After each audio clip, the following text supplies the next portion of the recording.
चलिए, good morning बच्चों। आइए निकालिए क्लास 5 वही लेसन मेट्रोमैन। हम लोग एक पैराग्राफ पढ़ चुके थे और इसका इंट्रोडक्शन भी ले चुके थे। आइए हम लोग दूसरे पैराग्राफ पर जाते हैं। तो थोड़ा सा हल्का सा परिचय, इसकी कोई ज़रूरत नहीं है, लेकिन जब कोई व्यक्ति अविश्वसनीय कार्य करते हैं तो उनके बारे में कुछ ज़्यादा जानने की इच्छा हो जाती है।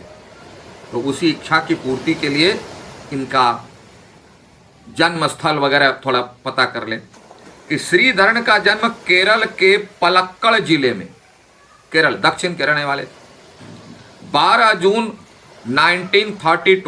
1932 में हुआ था। उन्हें भारत के मेट्रोमैन के रूप में भी जाना जाता है। भारत का मेट्रोमैन कौन? तो श्रीधरन। श्रीधरन की प्रतिभा मतलब टैलेंट का लोहा तो उस घटना से ही माना जाने लगा। लोहा माना जाना मुहावरा है, यानी सब कोई उनको इतना महत्व देने लगे, उनके सामने नतमस्तक होने लगे, आश्चर्य होने लगे, उनके सामने हार मानने लगे। अच्छे सच्चे बड़े से बड़े वैज्ञानिक अनुभवी, इसी को कहते हैं लोहा मान। वो घटना कब की थी, कब ये टोटली हाईलाइट में आ गए, हाईलाइटेड हो गया इनका नाम? देखिए, जब सन 1963 यानी 1963 में एक भयंकर समुद्री तूफान के कारण, एक भयंकर तूफान है। तूफान में क्या हुआ वो तो जानते हो सब कोई, सब कुछ स्वाहा कर देता है। वो तूफान किया क्या? वह तूफान कब आया था? सब पॉइंट पर याद रखना। 1963 में समुद्री तूफान क्या किया? रामेश्वरम को तमिलनाडु से जोड़ने वाला एक पुल टूट गया। यानी रामेश्वरम और तमिलनाडु जो जाने आने का रास्ता था, उसके बीच एक पुल था जो बहुत वैल्यूबल पुल था। पुल के बिना सब यातायात तो ठप हो जाता था। समुद्र जो है का तूफान, समुद्री तूफान उसको तोड़ फोड़ करके बर्बाद कर दिया, जिसके कारण तीर्थ यात्रियों का रामेश्वरम पहुंचना कठिन हो गया, क्योंकि रामेश्वरम जाने का वही एक बहुत सुंदर, बेहतरीन, अच्छा रास्ता था। अब पुल टूट गया तो यात्री लोग जो रामेश्वरम जाने वाले हैं कैसे जाएंगे? बड़ी परेशानी हो गई। केंद्र सरकार यानी सेंट्रल गवर्नमेंट ने रेलवे को पुल के पुनर्निर्माण के लिए 6 महीने का समय दिया। रेल जो है ऑर्डर किया कि 6 महीने में इस पुल को तैयार कर देना है। ऑर्डर पास कर दिया सारी फैक्ट्री। तो होता है ना, कौन सा इंजीनियर जाएगा नहीं जाएगा, कैसे पूरी प्रक्रिया होती है, प्रोसेस होता है। तो उस समय जो है रेलवे को अपने, ये रेलवे इंजीनियर थे, श्रीधरन क्या थे? रेलवे इंजीनियर थे। तो रेलवे को अपने युवा इंजीनियर श्रीधरन पर पूरा विश्वास था। काम कर रहे थे तो डिपार्टमेंट में बहुत सारे लोग होते हैं, वो जाता नहीं इनको दीजिए, ये बहुत अच्छे हैं। तुम लोग में क्लास में मॉनिटर बनते हो तो किसको दिया था? जो सबसे अच्छा हैंडल कर सकता है देते हैं। सब कोई प्रोग्राम करते हैं तो जो अच्छे होते हैं उनको देते हैं, नहीं इनको दीजिए, अच्छे से कर सकते हैं। उसी तरह से रेलवे ने श्रीधरन को ड्यूटी दी कि आप इसका इंचार्ज बनिए और आप 6 महीने में पुल को बना करके रेडी कीजिए। श्रीधरन की प्रतिभा को पहचानते हुए, क्योंकि रेलवे डिपार्टमेंट जानता था कि श्रीधरन कैसे काम करते, उनका टैलेंट क्या है, पहचान दे। रेलवे ने यह अवधि 3 महीने कर दी। 6 महीने का टारगेट, लेकिन रेलवे को पूरा विश्वास था कि ये श्रीधरन है, ये काम को पूरी क्वालिटी के साथ समय से पहले कर देते हैं। हमारे में टैलेंट क्या है? लास्ट डेट समाप्त होने के बाद भी चिल्लाते हैं, सर इतना टाइम क्या बोले, बहुत काम है सर, इतना में हो नहीं सका सर, 10 बजे तो सो के उठते हैं सर, क्या करें? जरा इनसे हम लोग सीखें। इनके लिए 3 महीना कर दिया। रेलवे ने यह अवधि 3 महीने की कर दी। अब 3 महीने पुल को दोबारा तैयार करना एक चुनौती भरा एक चैलेंज था कि जहां 6 महीना सब इंजीनियर को मिलता है, श्रीधरन को 3 महीना मिला, हाफ। अब 3 महीने में ऐसे पुल को कंप्लीट करना चैलेंज भरा काम था।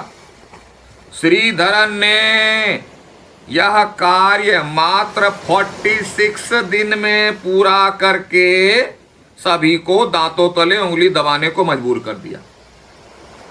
46, 3 महीना हुआ, 3 महीना मिनिमम तो 90 डेज होता है। 46 डेज में कंप्लीट करके हैंडओवर कर दिया रेलवे को। ये लीजिए अपना काम। पूरी दुनिया, भारत के लोग तो छोड़ दो, अवाक रह गए कि जनरली 6 महीने का समय मिलता है, इनको जानबूझ करके रेलवे ने 3 महीने का समय दिया, क्योंकि वो रेलवे जानता था कि इनको जो भी काम देते हैं ना वो समय से पहले कर देते। 3 महीने का दिया और 3 महीने में भी हाफ कर दिए श्रीधरन। बोले ये लीजिए 46 डेज में।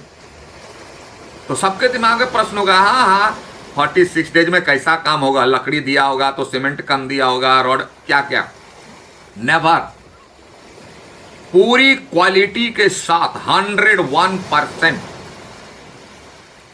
तो बहुत लोग बोलते हैं ये कैसे पॉसिबल है, हो सकता है किसी भगवान को बुलाए होंगे रात में, भगवान बना दिए होंगे, आदमी थोड़ी ही कर सकता है। नेवर। बहुत तरह तरह की बातें। इसीलिए उंगली तले, मैंने दांतों तले उंगली दबाना मतलब महान आश्चर्य, ये कैसे, हाउ इज इट पॉसिबल।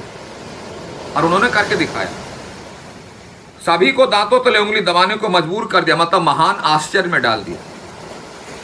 इस असंभव काम को संभव बनाने के लिए रेलवे ने श्रीधरन को विशेष पुरस्कार से भी सम्मानित किया, प्राइज दिया उनको। इन्होंने बड़ा काम किया। कहां 6 महीने, ऊपर से 3 महीने और ऊपर से 46 डेज। आप भी कर सकते हो। कैसे? वही तरीका तो सीखना है। हम लेसन को सिर्फ जो करते हैं क्या, क्वेश्चन आंसर देख देख करके, ऑनलाइन एग्जाम होता है तो टिक लगा लगा के, बुक देख देख करके टिक सेलेक्ट कर देते हैं। अब बोलते हैं हाँ 46 नंबर आ गया, 48 नंबर आ गया। लेकिन आपके लाइफ में कब कितना नंबर आएगा ये तो पता चलेगा बाद में।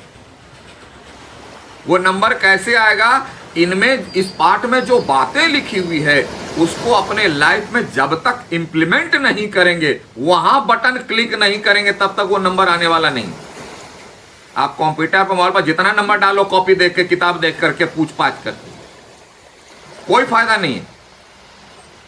क्योंकि जब तक ये बातें दिमाग में नहीं रहेगी और दिमाग से लाइफ में इंप्लीमेंट नहीं होगा, कुछ होने वाला नहीं है। मेरी बात रखना, कुछ नहीं होने वाला है। वहां होने के लिए इसको याद रखना पड़ेगा, इसके पॉइंट्स को, और इंप्लीमेंट करना पड़ेगा। इनमें जितनी सारी बातें हैं, जितने सारे पॉइंट्स, वो है क्या, जीवन को बेहतर बनाने का रामबाण कैप्सूल, दवाई, मेडिसिन, सब खा लीजिए, सिस्टम से खाइए, समय पर खाइए, लाइफ देखिए चकाचक। नहीं खाइएगा बीमार पड़े रहेंगे। तो आइए आगे बढ़ते हैं। इसके बाद क्या हुआ? इसके बाद भारत की पहली मेट्रो रेल सेवा की अहम जिम्मेवारी, मतलब सबसे ज्यादा इंपॉर्टेंट रोल करने वाली रिस्पॉन्सिबिलिटी श्रीधरन को सौंपी दी गई। बोले यही इन्हीं को दो। रेलवे ने सोचा कि इनके सिवा कोई नहीं है करने वाला, इतनी क्वालिटी के साथ, इतने कम खर्च में भी। आजकल के लोग तो ज्यादा पैसा मांगते हैं, एक्स्ट्रा मांगते हैं, मिसलेनियस अकाउंट हेड बना करके मांगते हैं, बोलते हैं 10 रुपये, मान लो 12 रुपये। श्रीधरन के पास ऐसा नहीं था। क्यों भाई? सब तो इसका खेल है। इस परियोजना में श्रीधरन को योजना बनाने से लेकर उसे डिजाइन करना तथा उसे कार्य रूप यानी इंप्लीमेंट करना, इसे भी श्रीधरन ने बखूबी निभाया। प्लान करना, डिजाइन करना और इंप्लीमेंट करना, सारा का सारा काम श्रीधरन ने 101% क्वालिटी के साथ किया।